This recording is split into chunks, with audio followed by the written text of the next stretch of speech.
Hello, folks, and welcome to today's episode of the Hospitable Host podcast. Today, we're diving into the world of co hosting short term rentals with Brandon of BK Stays to uncover how to avoid those common beginner mistakes that can trip up even the most enthusiastic new hosts. Get ready to learn from Brandon's experience and set yourself up for co hosting success. As a reminder, if you like today's episode, please don't forget to like, share, and rate us on your favorite podcast platform. Thanks, and I hope you enjoy today's episode. Okay, awesome. Thank you so much for joining us today, Brandon. All right, thanks, Miles. Good to see you again, and thanks for having me. No problem at all. So let's start off, maybe, Brandon, with a little bit of an introduction. So, for our listeners that are not familiar with you, could you maybe introduce yourself and BK Stays and what the company does? Sure. So my name's Brandon. Obviously, I live in Atlanta, Georgia. BK stays at B for Brandon, K for my wife, Katerina. So we buy, manage, co-host short-term rentals. We've got two children. Emmy's 5 and Leo's 2.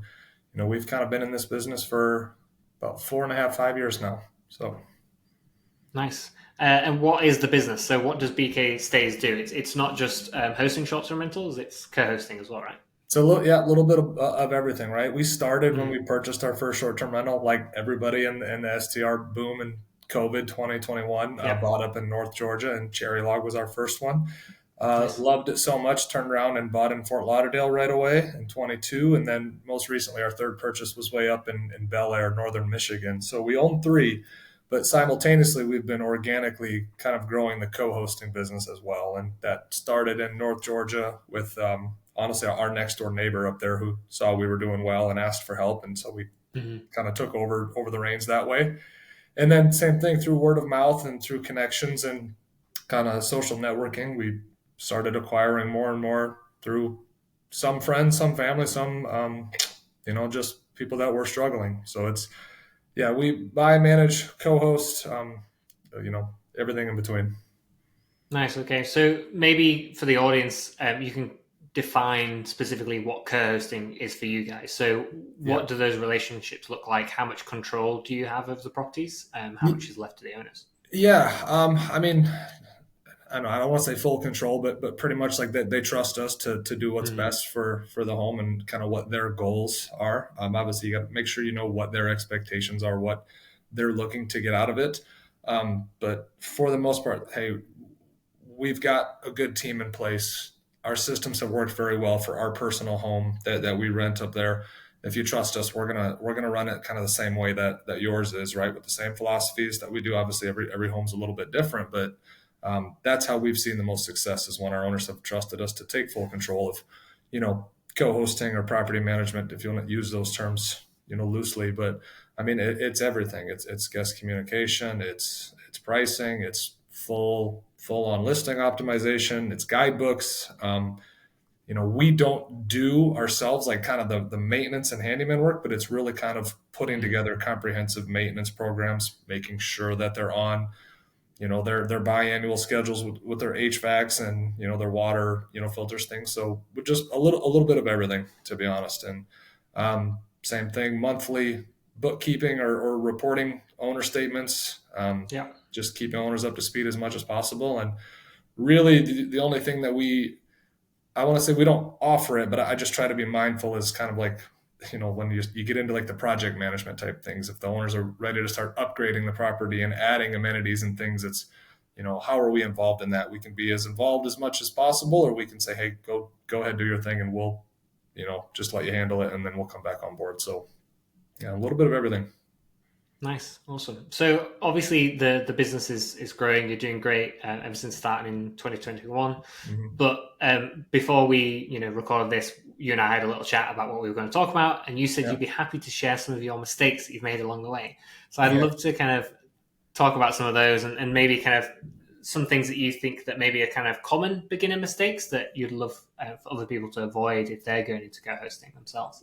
Yeah, I think that's probably the number one way I've been able to learn so much is not from people's successes, but from people's mistakes. And I'll be the first to tell you, I've made plenty, especially at the start, like what you don't know, you don't know. Um, it's been said a million times that making sure you take on the right home and making sure you take on the right owners for co-hosting. Like I was so hungry to get my first and second clients that, you can overlook a home that's going to cause some headaches, or you can overlook maybe an owner that has a different vision or goals or kind of idea on things. And so, I mean, when we were launching one of our first co-hosting homes, and I was just so happy to take it on. I saw the potential there. It was like, hey, whatever you need. You need me to go up there and stage, set up, do assembly, do furniture, do some design things. Like, I got it, no problem. Yeah. And we were just kind of doing it as a favor, right? When in reality, it was pretty time consuming, and we probably should have been charging for our time or charging an onboarding fee, or at least hourly, whatever it is. So we were just so happy to take it. Yeah, and I have no regrets. I mean, the home's done fine and we're happy about it, but just like kind of some lesson learned, like that was, we bent over backwards for a thing like that. um, I mean, another home, same thing. The neighbor, when we took over for him, I wanted it to go so well because he was actually our first client. I was out there like pressure washing his cabin and the deck, like just because I knew we were doing photos a couple days later, and I really wanted photos to go nice. And I was like, "Don't worry about it. Like I got this. I want this to go well." Um, we've kind of shifted, and I've been a little bit more careful of kind of my time, especially during the launch phase. So you can spread yourself pretty thin when you take on a new client or a new home. It's extensive getting a home properly. I mean, setting up good photos, getting good listings on all the OTAs, getting the tech stack set up. So it is a lot more heavy lift up front than people realize, and you've Mm. got to be careful with that if you're trying to scale quickly. Like, you got to have a good system in place. So for certain, we learned a few things there. So. Um, I mean, kind of on the same lines, just making sure your owners and you really align with what you want. In my experience, I've come across two types of owners: the ones that are very involved, that are going to be checking the calendar constantly, checking pricing constantly. And you got to be able to deal with that or set clear expectations up front with them. And then you have the owners that are busy professionals, and all they want is their place to get booked. All they want is to see Yeah. revenue coming in. They really take your hands off. They ask questions, and there's a wide gap in between there. So just fully setting expectations up front and understanding kind of what everyone's goals are and how we operate, so you don't have to have some awkward conversations later about how you're charging a fee structure, how you're charging your rates, or what your cleaning fees are versus extra fees and things like that. So just really build a good, I would call it, you need an owner contract up front and lay it out as much as possible. Think of every possible scenario and say, here's how we will do XYZ, right? If this happens, and here's how we charge for this. Here's how you'll see these funds, whatever. Just that way you're not having to pivot later, make changes, and have awkward conversations or updates, right? Are you taking off net income? Are you taking off gross income? Whatever it is. So plenty of things that can come up early on that might trip people up, and you don't know till you know.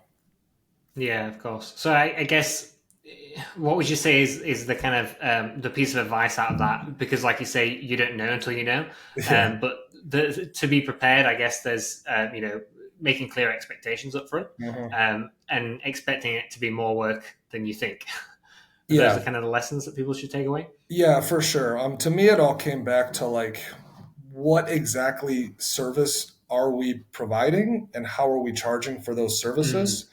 And like I said, it started just when I realized I was really kind of going above and beyond during the launch phase. And I was like, we've been kind of working on this project for the last maybe couple months through like a renovation or design. And, um, we're actually not going to get compensated until we start renting it later. So putting a really good owner slash co-hosting contract into place, right? Here's exactly what we provide, putting all the rules and expectations in there. That way you don't have to either critique it later or honestly Yeah. sell yourself short and basically work for free for X amount of time. Yeah, Hmm. fair enough. Yeah. And what about I guess, the more general hosting mistakes or tips? Is there anything that you thought you kind of underestimated in terms of, I don't know, guest communication, pricing, properties, anything like that? Yeah. So for guest communication, it's not something that I'm like willing to obviously to give off yet. I know a lot of people are looking to kind of outsource guest communication either through VAs or relying really heavily on AI, and Hospitable's got a great AI tool for that. I think for me, guest comms has been fine. It's been like emergency management, right? Like you never you can prepare for like the worst case scenario. Yeah. You can make automatic responses and prepare for early check in and check out things. Those are obvious, but what happens when the HVAC goes out in the middle of July on a summer vacation, or what happens when the jacuzzi goes out, in the middle of the winter in a cabin Mm. vacation? Like, um, the emergency management is key, because I'm honestly I was living through it last week. I was on my own vacation, and anything that can go wrong did. And so I'm on vacation, spending more time than I would have liked to on my phone troubleshooting issues, when still learning myself. Build a clear SOP.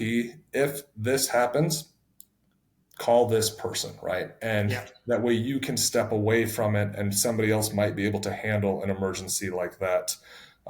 So I've done a little bit of things like that in the past, but it's definitely an eye-opening thing to, go through a huge crisis like that. We've got frozen pipes in cabins, and what do you do when a pipe bursts? Who are you calling? Like, what's your plan for trying to relocate a guest, or whatever the refund process is? So, um, I wouldn't say it's like a mistake, but it's just not being prepared for something like that, right? And so you got to think of every possible outcome. Um, yeah, I mean, pricing, you learn it. It's tough if you go into a new market and you haven't had kind of a year's worth of data. Like, Mm. pricing can get you. You really got to understand what that annual seasonality looks like. Um, I will say that goes on the same line for kind of guest expectations and what they're wanting. I own in several different markets, because for my own portfolio, that's what I want to do. But if you're trying to become a really good, knowledgeable co-host, focusing on your market or your specialty, right, and kind of Yeah. become the so-called expert there, it is much easier to build systems in one place than start fresh every time. And so, um, that's kind of where I don't want to say I bit off more than I could chew, because I was looking for some diversification, but every time a new problem comes up in a new market, or if you haven't had it, it's just unforeseen, circumstances, and you learn from them, right? Yeah. Snow removal up in the north is required, and people underestimate utilities expenses in Florida in the summer. So, Hmm. Yeah, that makes a lot of sense. yeah, Cool. So you're obviously a hospitable customer as well, and this is obviously the Hospitable Host podcast, yeah, so that's why we've got you on. Is there any features of Hospitable that's made co-hosting and hosting in general particularly easier for you? Any yeah. tools that stand out for you? Obviously, one, I'm huge on direct as well. So, Yeah.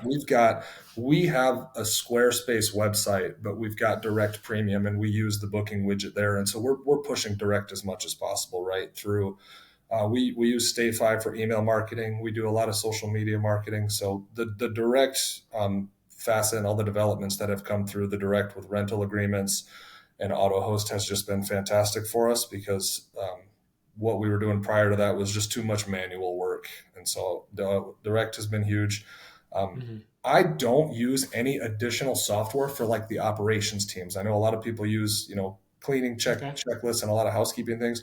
We run everything through the operations. So my team has, I mean, and in 5 years and 1,000 stays, they've never missed a clean, because we've got all the proper reminders set up, all the proper, checklists and verbiage that we send out to them. Hey, don't forget to check this every time. So it really, we try to put as much into the operations and the guest experience as possible. Obviously, there's a touch stay integration is huge.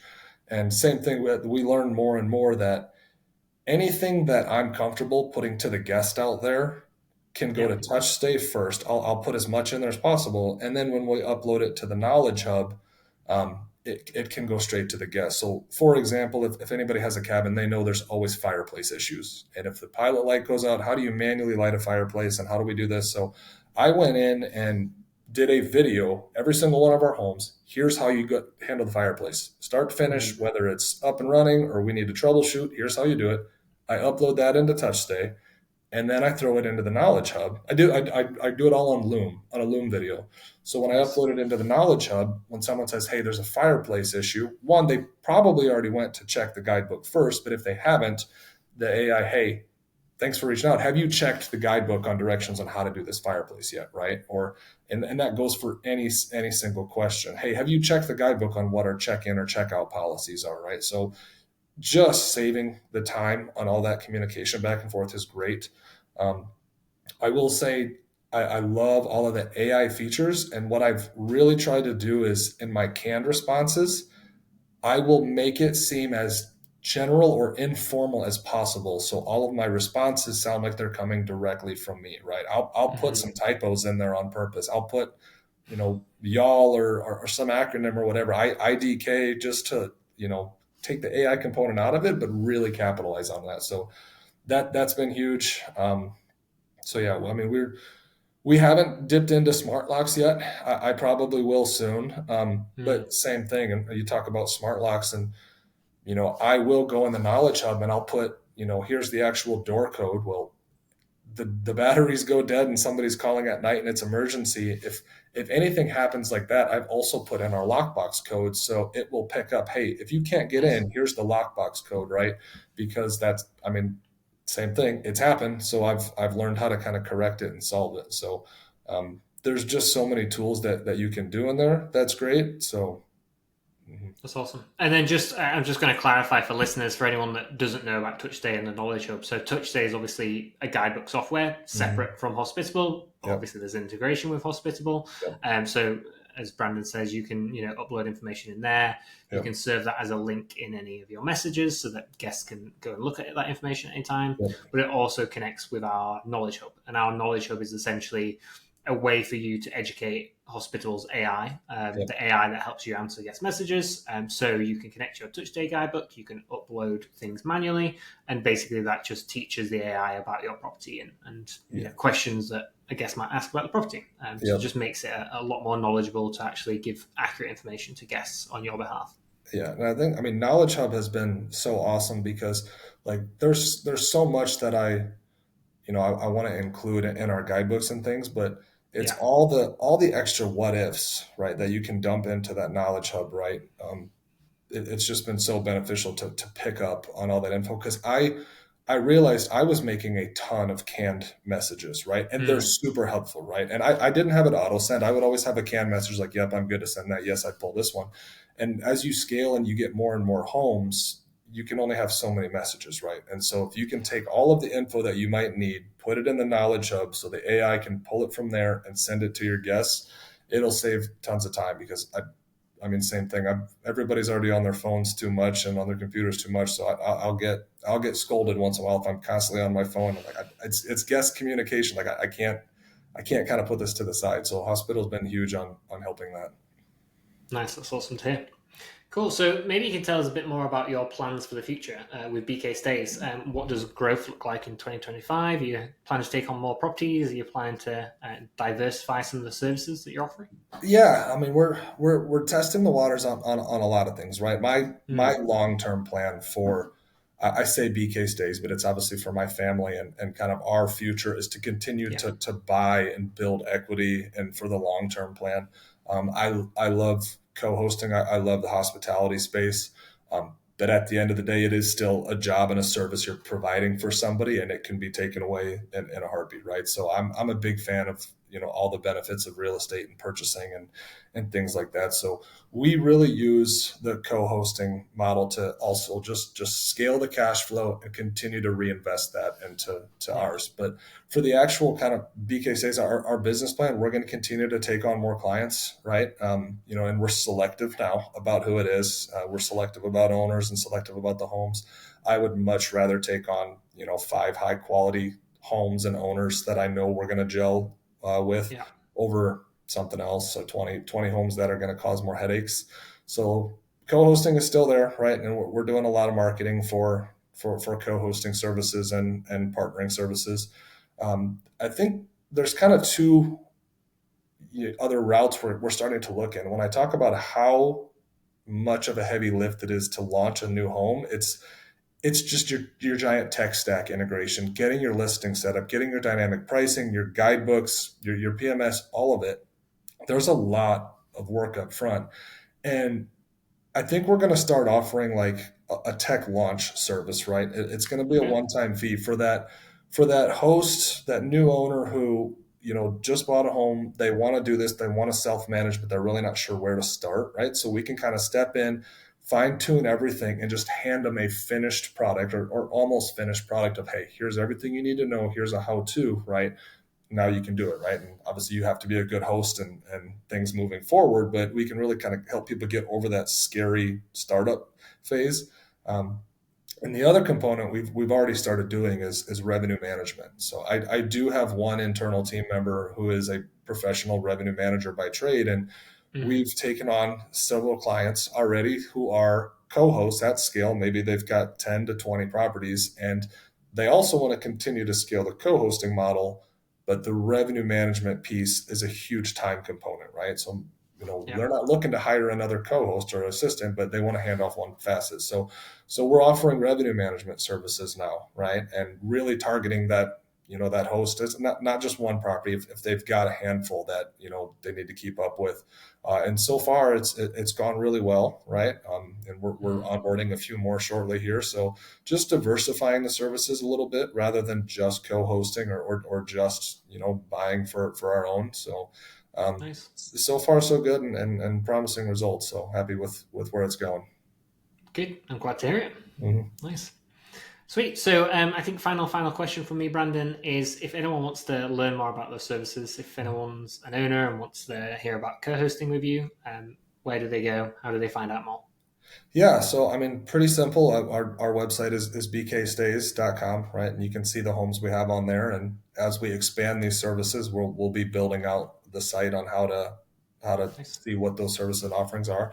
I'm pretty active on Instagram, and I do have someone that helps me on social media. That's just bk_stays, so that's fine. So Instagram or our website is probably the number one way to reach out if anybody wants to talk about services. And honestly, like, same thing. If anybody wants help, questions, guidance, I'm happy to just share experiences and things that I've come across before, because I mean, I've learned so much from several mentors in the space and mastermind groups. And just the more Mm. involved you are with people and the more you talk and help, like, it's, it's just great. You learn more from teaching, honestly, than you do from certain things. So I could chat about it all day. Yeah, that's awesome. Cool. Okay. Well, Brandon, thank you so much for joining us today. That's been fantastic. All right, thanks, Miles. Thanks again for listening to today's episode with Brandon. If you enjoyed today's episode, please don't forget to like, share, rate us on your favorite podcast platform, and listen out for our next episode dropping very soon.